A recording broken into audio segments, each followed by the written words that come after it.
Chapter 8. Inspector Jones makes an arrest.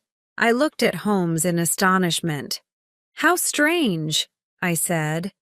"Why are a pygmy and a wooden-legged man working together? Who are these people, Holmes? And why did they kill Bartholomew Sholto?" "They wanted the treasure, of course," answered Holmes. "Last night Bartholomew Sholto was sitting in this room with the treasure. The pygmy came in through the roof and saw him. The only way to get the treasure was to kill Sholto." "And what about the paper with the sign of 4? I asked. "It must mean revenge," Holmes answered. "Remember that a paper from the sign of 4 was also found on the dead body of Major Sholto. I don't know why someone wants revenge on the Sholto family, but we know that someone wanted revenge. They also wanted the treasure, and they were prepared to kill the Sholtos, father and son, to get the treasure." Holmes took out his magnifying glass and started to examine the room again. There were some bottles and tubes in one corner of the room. Bartholomew Sholto must have been interested in chemistry. A glass tube had broken, and a dark liquid had spilt onto the floor. Holmes gave a loud cry of joy. "Come here, Watson," he said. "What can you smell?" I walked over.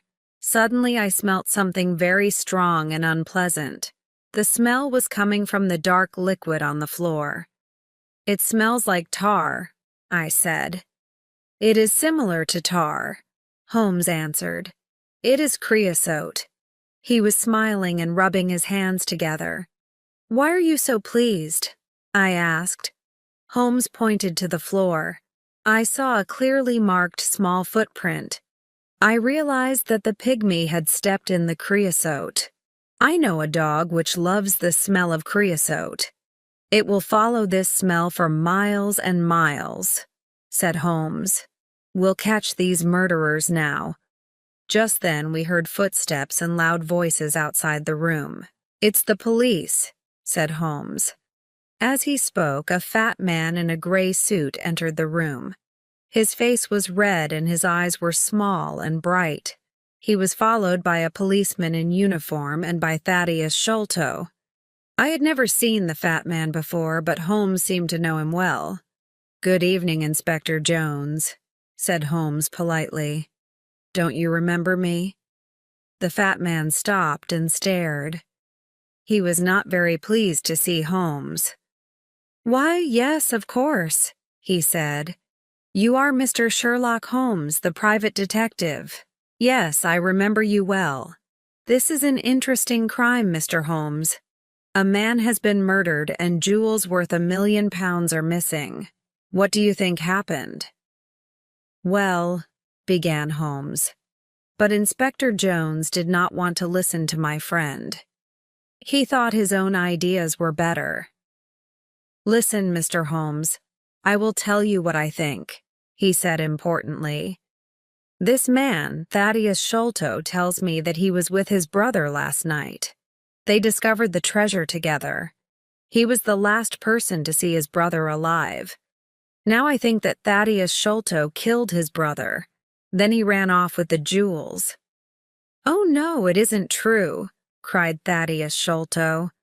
"What about the poisoned thorn in the dead man's skin?" asked Holmes. "And the paper with the sign of 4? "The thorn belongs to Thaddeus Sholto," replied Jones quickly. "I don't think the paper is very important. Perhaps it's a trick. But wait a moment. What's that up there? I see a hole in the ceiling. I must have a look." Inspector Jones went quickly up the steps. We heard him moving about noisily in the room above. Then he came down again. He was hot and dusty. "I know everything now," he cried. "I have found a door which leads out onto the roof. That was how Thaddeus Sholto escaped." "But the footprints," began Holmes. Inspector Jones was not listening. He had not noticed the tiny footprints. He turned to Thaddeus Sholto. The poor man was shaking with fear. "Mr. Sholto," said Jones. "I arrest you for the murder of your brother." "I didn't do it," Thaddeus said. "Please, Mr. Holmes, believe me." "Don't worry, Mr. Sholto," said Holmes. "I know that you didn't kill your brother. I will find the murderer." Inspector Jones turned to Holmes angrily. "Listen, Mr. Holmes," he said. "This is a matter for the police. It has nothing to do with you. Good night, gentlemen." Inspector Jones and the policeman took Thaddeus Sholto away. A few minutes later, the house was quiet again. Chapter 9. The Dog That Loved Creosote. "The police don't want my help, Watson," said Holmes as soon as the inspector had gone. "Inspector Jones thinks he has solved the crime and caught the murderer, but they have arrested the wrong man." I agreed with Holmes. I was sure that Thaddeus Sholto was not the murderer. "We must be quick, Watson," said Holmes. "I want you to do 2 things. First, take Miss Morstan home. Second, go to this address, 3 Pinchin Lane. Ask for Mr. Sherman. He has an old dog called Toby. I want you to bring Toby here. Meet me here in 2 hours' time." I took Miss Morstan home in Thaddeus Sholto's cab. She was very upset by what had happened and spoke very little. I promised that I would visit her the next day. Then I went to the address which Holmes had given me. It was the middle of the night, and the streets of London were black and silent. As the cab went along, I thought about everything that had happened. We had discovered the truth about some things. The death of Captain Morstan, the sending of the pearls to Miss Morstan, the advertisement, the letter. All these things were clear. Now there were other mysteries which we had to solve. Where was the Indian treasure? What was the plan found in Morstan's luggage? Who wanted Bartholomew Sholto to die? Where were the pygmy and the wooden-legged man? What did all these things mean? And what was the mysterious sign of 4?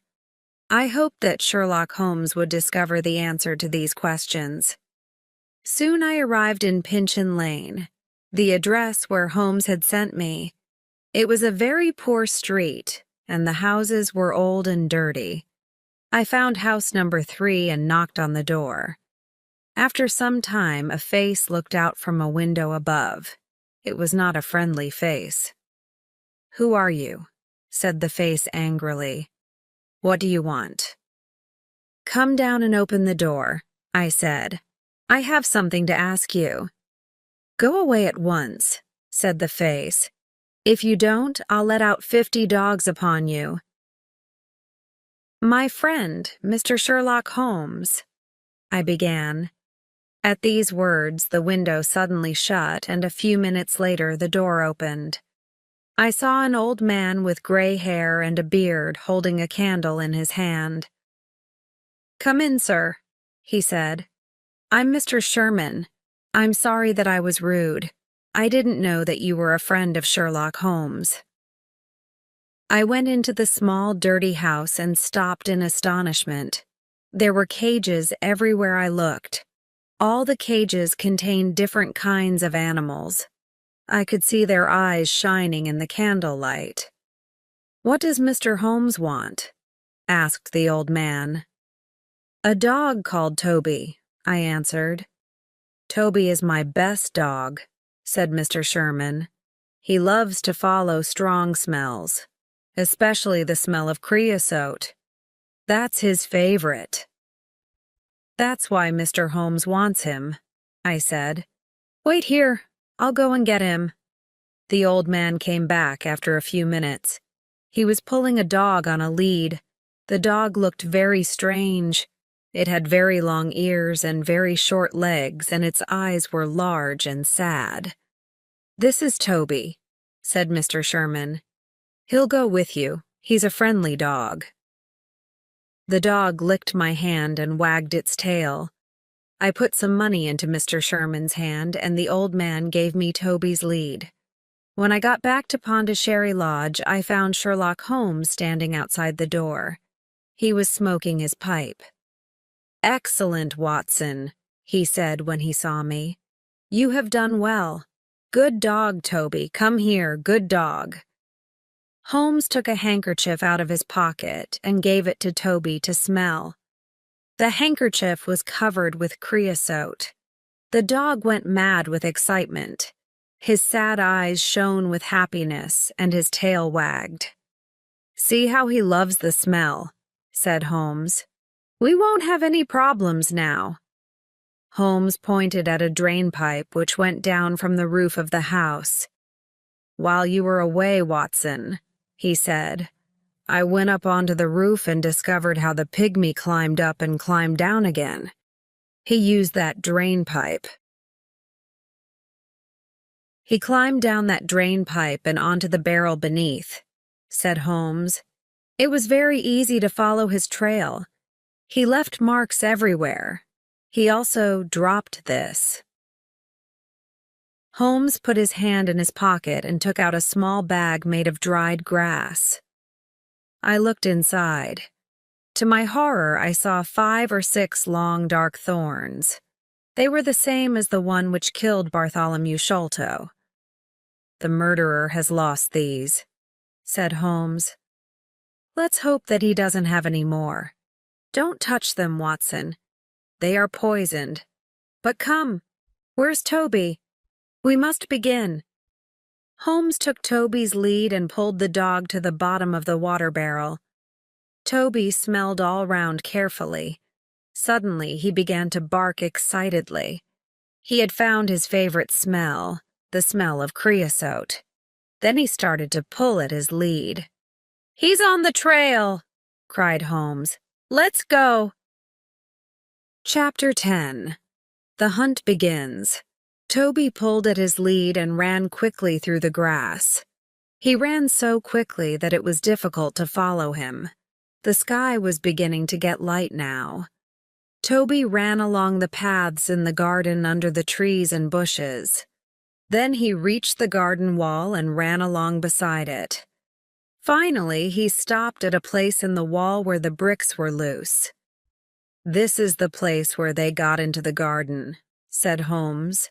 "It is easy to climb up and down here. Look, do you see this mark?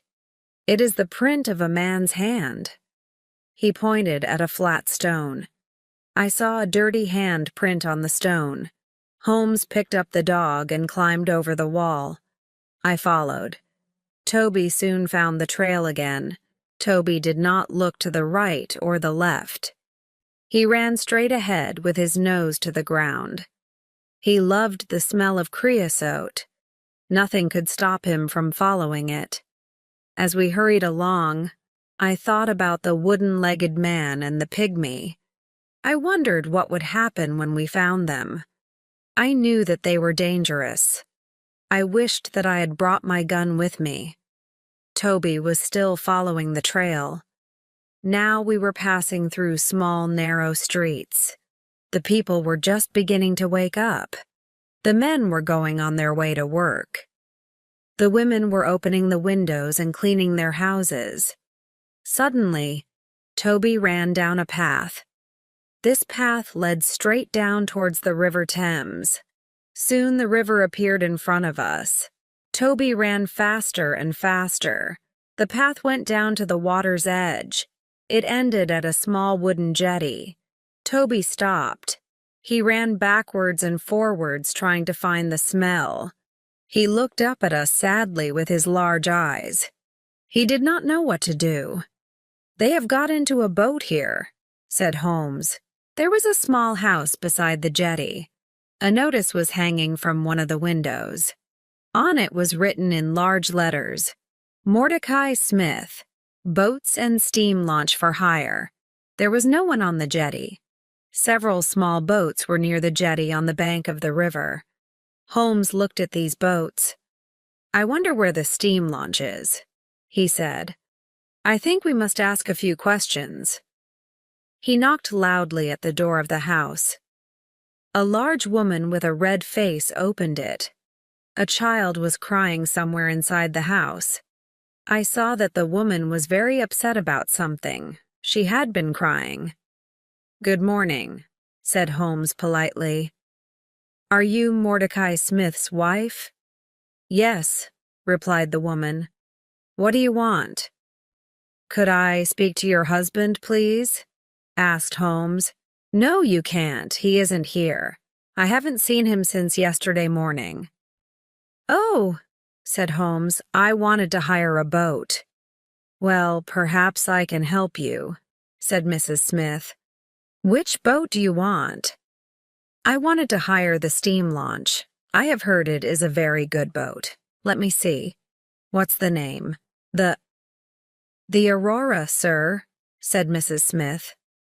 "Oh, yes, that's right. I remember now. But where is the Aurora?" said Holmes, looking around. "I don't see a steam launch anywhere." "Oh, sir, my husband has gone in the Aurora," Mrs. Smith replied and burst into tears.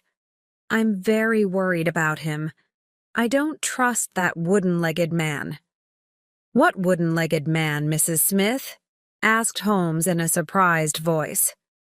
"I don't know who he is, sir, but my husband went with a wooden-legged man in the Aurora yesterday morning and hasn't come back." Chapter 11. Mastery on the River. "I'm very sorry to hear that, Mrs. Smith," said Holmes. "Tell me, was this wooden-legged man alone?" "I don't know, sir. I didn't see anyone else. But it was very dark. It was 3 o'clock in the morning. I could not be sure." "What does the Aurora look like?" asked Holmes. "The Aurora is black, sir, with 2 red stripes down each side. It has a black funnel with a white stripe. The Aurora is the fastest boat on the river," answered Mrs. Smith. Holmes looked worried. "That's very interesting," he said. "Try not to worry about your husband, Mrs. Smith. I am going up the river myself. If I see Mr. Smith, I will tell him that I have seen you. Goodbye." "Goodbye and thank you," said Mordecai Smith's wife. She had stopped crying. She went inside her house and closed the door. "Watson, we must find Mordecai Smith and the Aurora as soon as possible," said Holmes. "Mordecai Smith and the wooden-legged man are working together. Smith has taken the 2 murderers in his steam launch. They are all hiding somewhere on the river." "It will be easy to find them," I said. "You must tell the police at once." Holmes shook his head. "No, I don't want these criminals to know that anyone is looking for them. They will try to escape again." "I have a better idea," Holmes went on. "I have many agents everywhere up and down the river. These agents are clever. I pay them to bring me information. They always know what is happening on the river. I will ask my agents to look for Mordecai Smith and the Aurora. But you look tired, Watson. Let's go home and have breakfast." It was now nearly 8 o'clock in the morning. I did feel very tired. I was glad to go home to Baker Street. When I had had a bath and changed my clothes, I came downstairs to breakfast. Holmes was drinking coffee and reading a newspaper. "Look, Watson," he said. "Here is a report about the murder of Bartholomew Sholto at Pondicherry Lodge, and about the arrest of Thaddeus Sholto by Inspector Jones last night." I took the paper and read the report. I felt sorry for Thaddeus Sholto. Inspector Jones had made a stupid mistake by arresting him. I knew that Sholto was not guilty of the murder of his brother. I hoped that we would be able to help Thaddeus, but would we be able to find the murderers? Suddenly, there was a loud knock on the door. A few minutes later, 12 children ran into the room. Their clothes were dirty and ragged. They had no shoes on their feet. Their hair was untidy and their faces had not been washed for a very long time. But they seemed happy and cheerful. "Good morning, Mr. Holmes," said the children together. "Who are these children, Holmes?" I asked in astonishment. Holmes laughed. "These are my agents," he said. "I sent a message for them to come. Look at them. They can go anywhere, see everything, hear everything. Nobody is afraid of children." Holmes gave each of the children some money. Then he told them what he wanted them to do. "You must find a steam launch called the Aurora," he said. "It is on the river somewhere and belongs to Mordecai Smith. The Aurora is black with 2 red stripes down each side. It has a black funnel with a white stripe. You must find it. Now go." The children ran out of the room, all talking together. They went down the stairs and out into the street. "My agents will find Mordecai Smith in the Aurora," said Holmes. "Now we must wait." Chapter 12, Inspector Jones receives a telegram. We had not slept all night and I was very tired. I went to bed and woke late in the afternoon. I felt much better. I went downstairs. Holmes was reading a book. I saw at once that he was worried. "Is there any news?" I asked. "Nothing at all. I can't understand it. I am very surprised and disappointed. My agents say that they cannot find the Aurora." "Can I do anything to help?" I asked. "Nothing." "Then I'll take Toby back to Pinchin Lane. Then I'll go and see Miss Morstan and tell her what has happened." I went to Miss Morstan's house. She looked very pleased to see me. I told her that we had not found the treasure yet, but she did not look disappointed. I was surprised about this, but I was also very pleased. I said goodbye to her and drove back to Baker Street. I went to bed, but I could not sleep. I was thinking about Miss Morstan. I wanted to ask her to marry me. All night I heard Holmes walking up and down in his room. Next morning he looked tired and ill. "My agents cannot find the Aurora," he said impatiently. "They have searched the whole river. The Aurora has disappeared." We waited all that day, but there was no news. The next day I woke early. It was still dark. To my surprise, Sherlock Holmes was standing by my bed. He was dressed and ready to go out. "I have had an idea, Watson," he said. "I'm going up the river myself. Perhaps I can find the launch. You must stay here. There may be some messages." Holmes left without another word. That day the time passed very slowly. I picked up a book but was unable to read it. I was thinking all the time about the wooden-legged man and the pygmy. Where were they? Why could Holmes not find them? I was worried about my friend. I knew that he was a clever detective, but perhaps this time he would not be able to catch the murderers. At 3 o'clock in the afternoon, I had a visitor. It was Inspector Jones, the police officer. I was astonished. Inspector Jones had changed completely. 2 days ago he had been very rude to Holmes. He had not wanted his help. Now he was very quiet and polite. "Good afternoon, Dr. Watson," said Inspector Jones. "I'm afraid that I made a bad mistake. I have had to let Thaddeus Sholto go. Sholto has proved that he was at a friend's house when his brother died." Inspector Jones looked so sad that I began to feel sorry for him. "I've received a telegram from Sherlock Holmes," the inspector went on. "Here it is."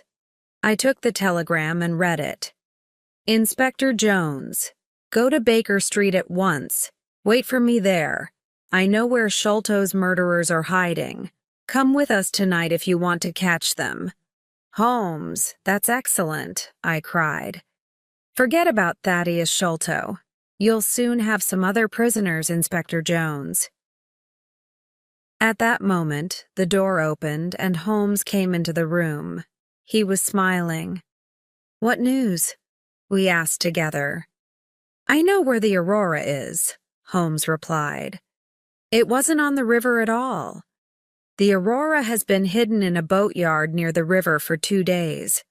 I knew the launch at once. Mordecai Smith, the owner, was there too. He was talking to someone and he was speaking very loudly. He said that he had to have the Aurora ready for 8 o'clock tonight. His 2 gentlemen were leaving for America. Their ship was waiting for them out at sea and they must not be late. I knew immediately what they were planning to do, went on Holmes. And I know what we must do. Inspector Jones, will you help me? I was wrong before and you were right, said Jones sadly. I didn't listen to you then, but I'll help you now. Good, said Holmes. We need a fast police launch, as fast as the Aurora. It must be ready this evening, and 2 or 3 strong policemen to come with us. I'll arrange all this, said Jones. Excellent, said Holmes. Tonight the 3 of us, you and me and Dr. Watson, will be on the police launch. We will be waiting outside the boatyard at 8 o'clock. We'll be ready for the Aurora when she comes out. We'll catch the murderers and we'll get the treasure. Chapter 13. The Chase on the River. At 7 o'clock that evening, the 3 of us, Inspector Jones, Holmes, and I, went down to the river. Both Holmes and I had guns in our pockets. Inspector Jones had promised to let us use the police launch. This launch was now waiting. 4 strong men were on board the launch. Soon we were moving quickly down the River Thames. The police launch was very fast. We passed all the other boats on the river without difficulty. This pleased Holmes very much. By 8 o'clock we had arrived opposite the boatyard where the Aurora was hidden. It was now dark. We waited. 10 minutes passed. Suddenly a launch came out of the boatyard. It was black with 2 red stripes. It was moving very quickly. That's the Aurora, cried Holmes. Follow it quickly. Faster, faster, we must catch them. We were going so fast that the police launch started to shake. But we could not get near to the Aurora. The chase became more and more exciting. We went in and out between other boats. Many times I closed my eyes. I was sure that we would hit something. At last we got closer to the Aurora. Inspector Jones turned on a light and shone it on the Aurora. Stop, he said, stop. We are the police. In the lamplight we could see some men on board the Aurora. One man was sitting at the back of the launch. Beside him was a strange, dark shape. We could also see Mordecai Smith, the owner of the Aurora. He was working as hard as he could. He was trying to make the engine of the launch go faster. Inspector Jones shouted again. Stop! Suddenly, the man at the back of the Aurora stood up. He shouted at us angrily. He was a big, strong man. Then I noticed that his right leg was missing. There was a wooden stump in its place. This was the wooden-legged man. At the sound of the man's voice, the strange dark shape beside him moved. It was a small dark man, the smallest man I have ever seen. But the pygmy's head was large. His face was hard and cruel. As soon as Holmes saw the pygmy, he took out his gun. I did the same. Shoot him if he moves his hand, said Holmes. At that moment, the pygmy put a short piece of wood to his lips. We fired our guns together. The pygmy fell backwards into the water with a terrible cry. The wooden-legged man turned the Aurora towards the bank of the river. As soon as the Aurora touched the bank of the river, he jumped out. It happened so quickly that we were not able to slow down and stop the police launch. The man had landed in the soft, wet mud of the riverbank, but his wooden leg had stuck in the mud. He could not move. We managed to turn the police launch round. We went towards the wooden-legged man and threw him a rope. Then we pulled him up over the side of our launch. Mordecai Smith was still on the Aurora, but he did not try to escape. We tied the Aurora to our launch. The chase was over. On the deck of the Aurora, there was a big, heavy chest. We were sure that it contained the Agra treasure. We carried the heavy box onto the police launch. Suddenly, Holmes stopped and pointed. "Look," he said. I looked where Holmes was pointing. I saw one of the pygmies' poisoned toms. It was fixed in the wood where Holmes and I had been standing. The poisoned thorn had passed through the air between us. Holmes was smiling, but I felt cold and sick. We had escaped a horrible death. As we went back up the river, we shone our light on the water.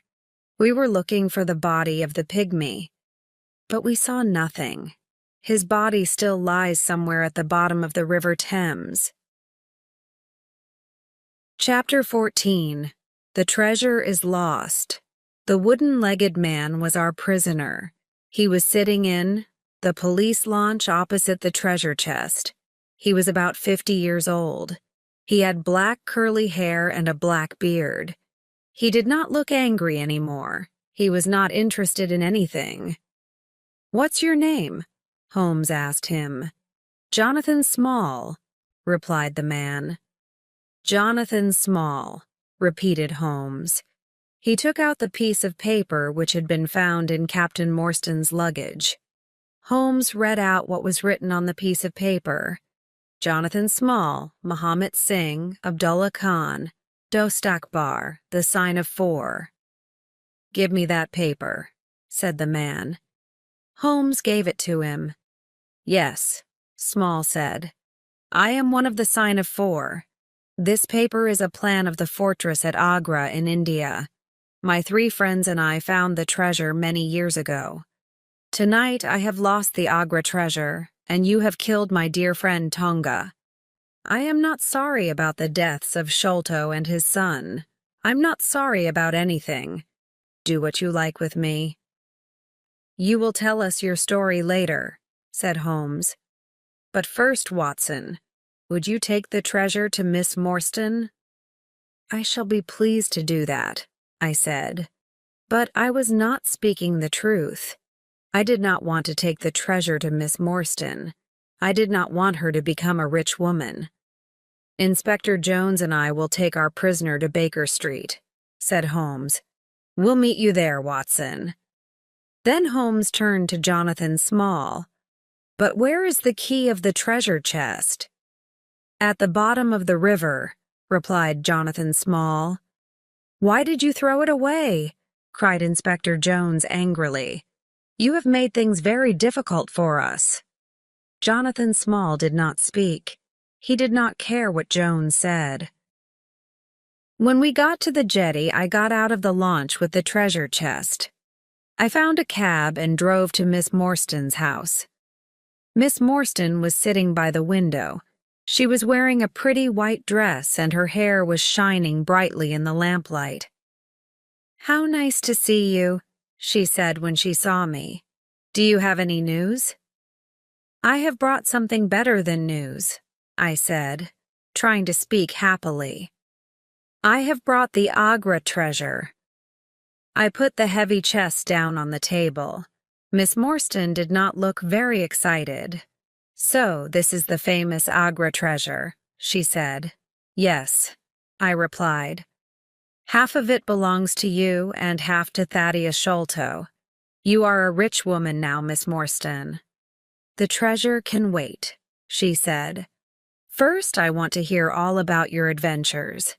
Please sit down and tell me everything." So I told her everything that had happened. I told her how Holmes found the Aurora. I told her about Inspector Jones and Thaddeus Sholto. I told her about the chase on the river, the death of the pygmy, and how we had caught Jonathan Small. "How brave you are," she said. "I didn't know that you were in such terrible danger." "It's finished now," I said. "Let's open the treasure chest. There isn't a key. How can we open the chest?" Miss Morstan left the room and came back with a heavy metal bar. I took the bar and put it under the lid of the chest. Then I turned it and the lid opened. It lifted up the lid. My hands were shaking. We both looked inside. Then we looked at each other in astonishment. The chest was empty. The chest was made of very thick iron. This was why it was so heavy. "The treasure is lost," said Miss Morstan quietly. "Thank God," I said. "Why do you say thank God?" asked Miss Morstan. "Because now I can ask you to marry me," I replied, holding her hand. "Because I love you, Mary. Now you are not going to be rich, so I can tell you my feelings. That is why I said thank God." "Then I say thank God too," she whispered. Chapter 15. The Sign of 4. Then I got back to Baker Street. Holmes, Inspector Jones, and the prisoner, Jonathan Small, were all waiting for me. I showed them the empty treasure chest. Small began to laugh. "Where is the treasure, Small?" shouted Jones angrily. "The Agra treasure belongs to the Sign of 4, said Small quietly. "No one else will have it. I threw it all to the bottom of the river." We all stood astonished. The great treasure of Agra was lost forever. "The Agra treasure is unlucky," said Small. "It has never brought happiness to anyone. It brought death to Captain Morstan. It brought fear and guilt to Major Sholto. Bartholomew Sholto was murdered because of it. And to me and the other members of the Sign of 4, it has brought prison for the rest of our lives." "You must tell us your story," said Holmes. "What is the Sign of 4? Jonathan Small began his strange story, and we listened. "I went to India as a soldier in the British Army," said Small. "One day, soon after I arrived, I had an accident and lost my leg. After that, I could not fight anymore. Then there was terrible fighting between the Indians and the British. The British all hid in an old fortress at Agra. They shut themselves inside. The walls of this fortress were very thick. The Indians could not get in. I also went to Agra. I had 3 Indian friends who had fought for the British. They came to Agra with me. These men were Muhammad Singh, Abdullah Khan, and Dost Akbar. When we were in the Agra fortress, we heard a strange story. It was about a great treasure which had been hidden in the fortress. It had been hidden for many years. The 4 of us decided to look for this treasure. And one day we found it. It was hidden under the floor in a secret room. We were astonished by what we had found. We had never seen so many beautiful jewels. The 4 of us decided not to say anything about what we had found. We decided to leave the treasure hidden in the secret room in the fortress. When the fighting was finished, we would be able to take the treasure away with us. We made a promise to each other. We agreed that we would always work together. We would share the treasure between us. We became the Sign of 4. But a terrible thing happened. 2 British soldiers were killed in a fight. We had not killed them, but we were arrested for their murder. We were sent to prison in the Andaman Islands. "Is that where you met Major Sholto and Captain Morstan?" asked Holmes. "Yes," said Small. "Sholto and Morstan were the officers in charge of the prisoners there. We were in a terrible situation. We knew where the Agra treasure was, but we were not able to go and get it. We were prisoners. Also, we were afraid that someone else might find the treasure. We did not know what to do. At last, we told Sholto and Morstan about the great treasure. We asked them to help the 4 of us to escape. When we were free, we would get the treasure and share it with them. But Sholto said that he did not believe us. He said he did not know if we were speaking the truth. Sholto did not know if the treasure would be there. He said he would go to India. If he found the treasure, he would come back. He would help us escape from prison. Sholto asked the 4 of us to give him a plan of the fortress at Agra. We did not want to give Sholto the plan. I didn't trust him. But in the end, we had to agree. We gave one plan to Sholto and another to Morstan. Sholto went to India, but he never came back. He found the treasure and took it to England. He stole it from the Sign of Four and also from his friend Morstan. And from that day, I decided to have revenge on Sholto. Small was silent for a few moments. He was thinking about what Sholto had done. Then he went on with his story. I made friends with one of the people of the Andaman Islands, he said. The people there are pygmies. They are very small, but they are very brave. One day, I found one of these pygmies lying under a tree. He was very ill. I looked after him. He slowly got better. He became my friend. His name was Tonga. Tonga helped me to escape from the islands. He had a small boat. One dark night, we put lots of food into the boat and we sailed together from the Andaman Islands. Holmes had been listening carefully while Small told his story. Now he spoke. "Ah, I understand," he said. "Major Sholto received a letter. What was written in the letter frightened him to death. It must have been the news of your escape which killed him." Small went on with his story. At last Tonga and I reached London. But I was too late to have revenge on Sholto. Sholto was dying. He saw my face at the window. That night I got into his room and left a message. It was from the Sign of Four. Tonga and I waited 6 years. We watched Pondicherry Lodge and Bartholomew Sholto carefully. When Bartholomew Sholto found the treasure, we knew about it immediately. With Tonga's help, I got into his room. Tonga killed Bartholomew Sholto with a poisoned thorn. We took the treasure, left the paper, and went. I had paid Mordecai Smith to take us to a ship. We were planning to go to America. But now everything has changed. Tonga is dead, and I am your prisoner. And the Agra treasure is lost forever. We were all silent. We were thinking of the great treasure which was lost in the mud at the bottom of the River Thames. Perhaps it was better there. "Dr. Watson," said Holmes, when Inspector Jones had taken Small away. "That is the end of our adventure." "Yes," I said, "but I have some very good news. Miss Morstan and I are going to get married." "Excellent," said Holmes. "The Agra treasure has at last brought happiness to someone.